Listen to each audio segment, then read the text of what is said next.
Chacarone, chacarone, chacarone, chacarone.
Macaroni toe in the guinea flow. I be the side with the chacarone in the garden, then I be the guinea flow.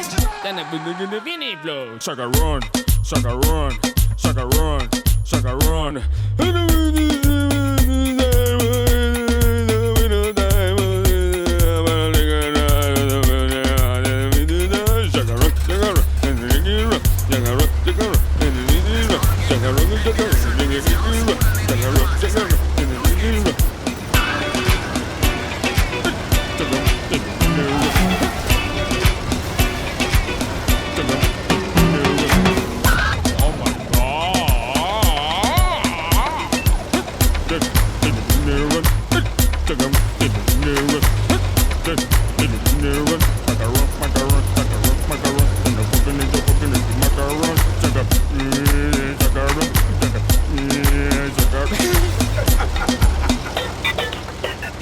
And hello fellow tanker, Space Bandit here with another episode of World of Tanks. And today I bring you the Iron Rain RHM Borsig Waffenträger Tier 8 German tank destroyer, premium tank destroyer. Yes guys, I picked this sucker up just recently. I haven't bought a premium tank in like forever, honestly, and I was given 50% discount on this, and I've never run this line in a German tech tree, so I thought to myself, why not buy Iron Rain and give it a try.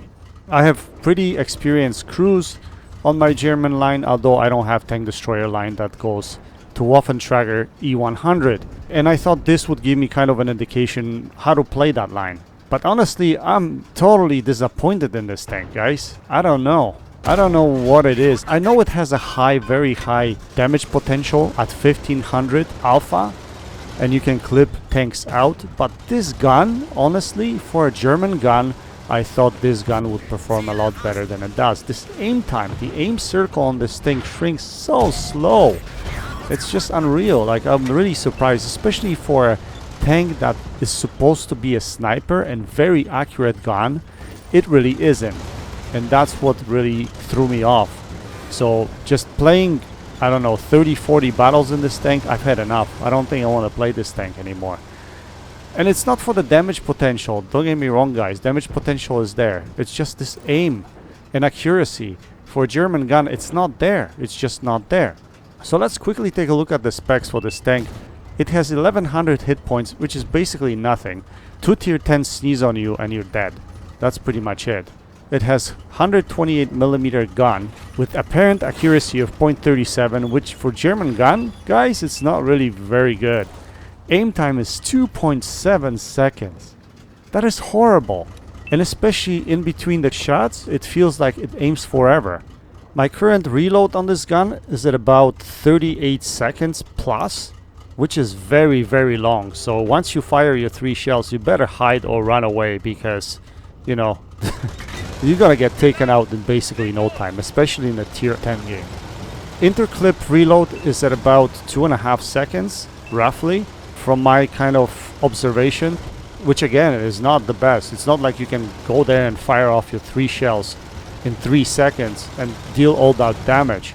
So yeah, you have to be really careful how to play this tank. Put yourself in the right situations. It's very situational and very map dependent. Obviously it works good on big maps, on the small maps not so much.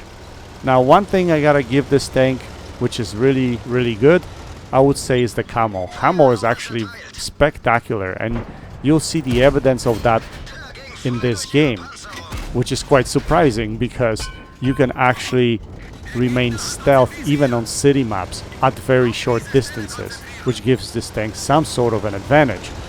But I guess Wargaming had to throw you a bone, right? I mean, everything else on this tank seems so great, but it really isn't. So why don't we just give it some camo and it should be really good. Now, I don't know, in a Tech 3 tank, it might be exact same thing. Like I said, I've never played the original Borsig, so I can't really tell, and I don't have a comparison, but just from my experience playing. And I'm not a tank destroyer player either, guys. Like, I don't play tank destroyers that much. So take this with a grain of salt, obviously, what I'm trying to tell you here. Anyway, today I'm showing you a battle which is actually probably the most satisfying low damage game I've ever had. And the reason I'm saying that is because it's gonna be crazy, absolute craziness. I'm not gonna deal a lot of damage in this game, so if you guys are expecting a huge damage game, this is not.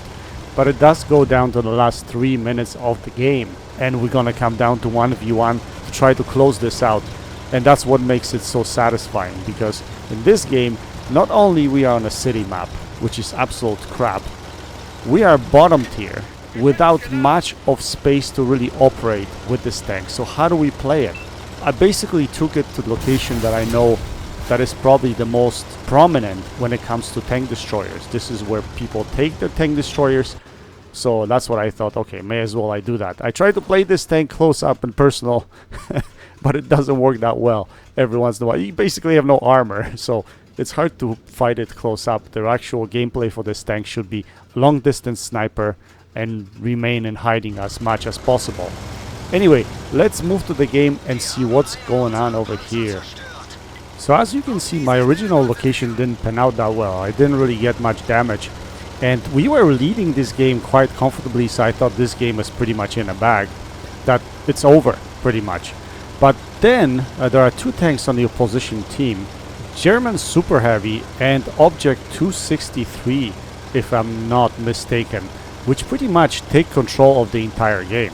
So they were on the hill, they cleaned up on the hill, and I actually thought they were gonna scoot around from the hill to try to capture our base. So I kind of set myself at location D3 earlier, and that's what I thought was gonna happen. But now, usually in a situation like this, what greenies like to do is throw their tanks away because they go for damage. They thought, okay, you know what, we just go in and get as much damage as we can, but they don't pay attention to the fact that the 2 tanks that are remaining are very dangerous. So now I saw our grill going in and it got completely obliterated. Now I see the lever over here, and I know that this guy's got no chance against 2 of these guys. So I'm trying to get to the battle as quickly as I can, but you know, I'm not the fastest thing on the field. I'm trying to get there. Now lever gets taken out, and at this point I was like, uh-oh, that is not good at all. What do we do over here? So I set myself up here in an ambush position, hoping that these guys would come out. But we still have one more tier 10 heavy, T110E5. He's sitting over there, you can see it in location J3 or J4. So he's preventing them from coming forward. So I thought to myself, okay, you know what? If he can hold on, I'll try to get around and flank them. And maybe they're on a low enough health that I can kind of clip them out. Now, I didn't catch their health when I was coming in, so I don't know what it is, but all of a sudden our E5 gets taken out. So I'm like, you know what? I can't really do it. I'm just me, little Borsig versus 2 tier 10s, very dangerous tier 10s that took out all of my team. So my first thought process was to catch them off guard. Just jump out from around the corner. They might not be expecting me. I have to auto-lock quickly and unleash my fury. That's what I wanted to do. And That's exactly what I'm gonna do. I'm gonna come out here, I'm gonna auto-lock the object. I take him out of the game. Luckily, I pen him. Now the next two shells, the second one doesn't pen the German super heavy because obviously my aim is not the greatest. And third shell, I decided not to risk it, and I went on a reload. And I needed to rethink the situation. Now, he is a two-shot to me, but he's got heck of a armor, right? So what do I do here? Now, I didn't want him to think that I'm going around. So what I'm going to do is stop, and I'm going to come back slightly just to kind of fake that I'm going to poke out again. But obviously, I don't want to be doing that. And, you know, and I knew he was going to expect that. Now, in the position he's in, I can't really do much without exposing myself. Now, my best bet would be probably to go around him and take one hit and take him out of the game, clip him out. But again, I'm not the fastest thing either, so it's not like I can scoot around him and just take him out of the game. So my thinking process at this point was to draw some separation. He's sitting in location, what is it, K7? K6, I can't see on the small map here. So he's sitting on K6. So I was thinking if I get myself on location K0, I might be drawing enough separation from him in order to remain stealthy. Now, I don't know what kind of crew he has on the tank, but I was counting on the stealthiness of the Borsig. So here I'm going to try to get around and go to the other side, but I get freaking stuck. I get freaking stuck and I couldn't get off. And I'm like, oh no, don't tell me. I get to carry this game and yet I'm gonna get stuck and he's gonna just catch me off guard and take me out of the game. That's what I was thinking at this point in time. Like, please, don't do it to me, game. And because of the mobility of Borsig, I didn't know how well it can climb, right? So I thought it could easily jump over this, but I guess it cannot. And the reason why I didn't go more to the right, because I wanted to get as far away from him as possible. I don't know exactly where he is.